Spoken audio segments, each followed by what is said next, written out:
tell you guys a quick funny story to introduce our first speaker. So I think it was last week or the week before when I got a call and I was asked to MC the session. And when the call came through, the person that was calling me to ask was in such a state of panic. My only focus was like, don't worry, we will get this sorted and this can happen. And that was that. And I was into this. And I didn't really get to read the program or what's expected of me until late last night. And it was just before bedtime reading with my son. I have an 8-year-old son. You should have seen me. I jumped off the bed. I'm like, oh my gosh, this is a setup. How on earth am I expected to introduce Ridwan?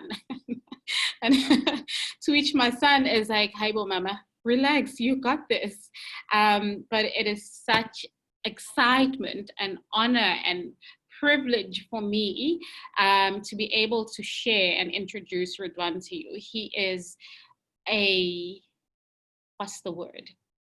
The core, the heart, the soul of not just PFP, but his family, his community. He is a founding member of Partners for Possibility and has paved the way for so many of us.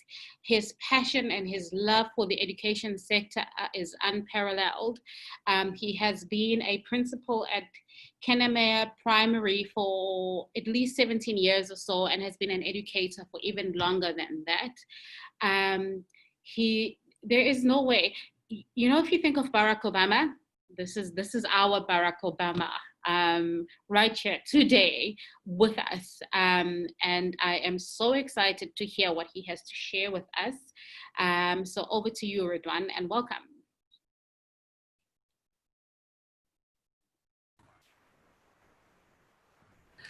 Thank you, Akona. Wow. I'm not sure if you're talking about this Ridwan or some other Barack Ridwan, but I'm not sure who you're talking about. Having said that, good afternoon, everybody. Before I start, I have a PowerPoint of a few slides, which I would like to share with you. But before we start with that, may I just ask us if I may, I know we don't have a lot of time, but just a brief moment. South Africa, we have lost our first teacher due to the pandemic.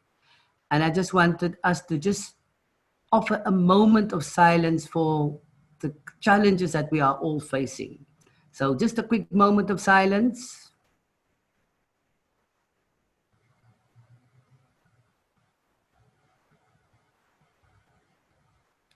Thank you, everybody.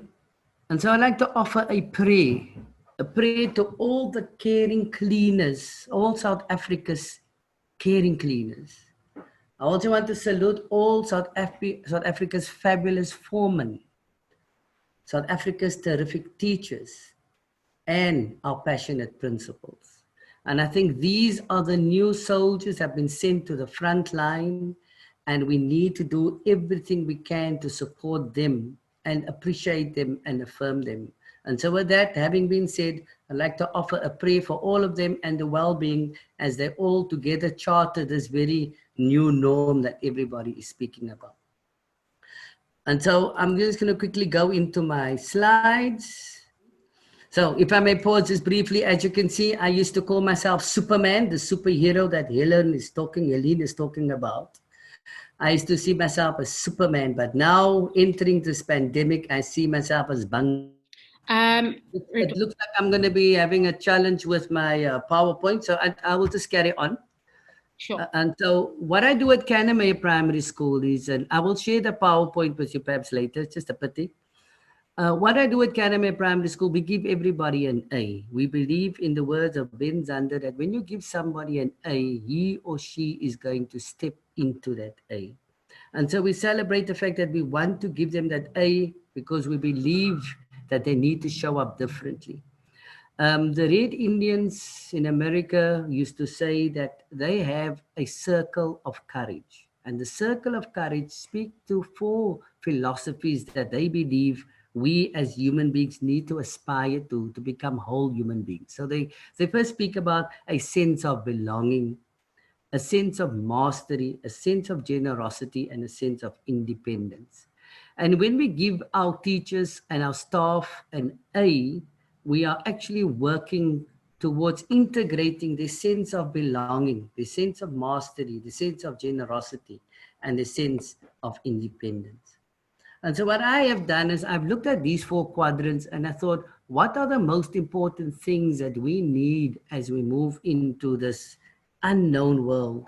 And with a sense of belonging, I have attached well-being as one of the quadrants that I think we should be focusing on very, very strongly to make sure that all of us are psychologically, emotionally, and spiritually and physically well when we step into the school. I just recall my holidays when I was extremely ill. And I said to myself, I cannot offer any services to anybody if my cup is empty. I had to take all this time to recuperate and to recover and to rebuild my immune system so that I can be ready like we've been hitting the ground running for the new challenges as we open the school and we receive our kids. And so well-being, the well-being of your staff is of vital importance to every principal. They need to have the ear on the ground to hear how people are doing and how people are buckling under the anxiety and under the fear and the frustrations and the uncertainty. So for me, if you want to have that well-being, and you need to work on the sense of belonging so that you can have your staff focus. When people know that they are being heard, they get that sense of belonging and that sense of ownership, and you create hope together as a team. The other thing that I want to focus on is a sense of mastery. And here I believe professional development will play a pivotal role in forming your team. There's a new challenge that some of our teachers have perhaps not taken the initiative, the creativity to upskill themselves in terms of Google Classroom or how to teach or WhatsApp, for example.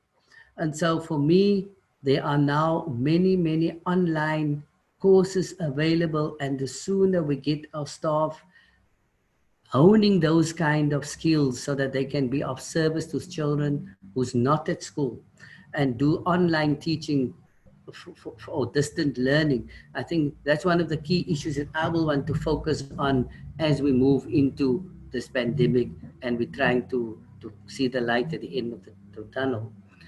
The other quadrant that I would like to associate with independence is the sense of leadership. I think we as principals, we need to look at the leadership display. We need to exploit the creativity of our teachers, foremen, cleaners, teachers, HODs. We need to create opportunities for them to be leaders and to bring their A game and to bring those talents, because the most important thing that we now need as part 4 of the circle of courage is generosity, is collaboration. My word for generosity is collaboration. There needs to be a greater collaboration between all of us, and today's program speaks to collaboration. We need to share ideas with one another.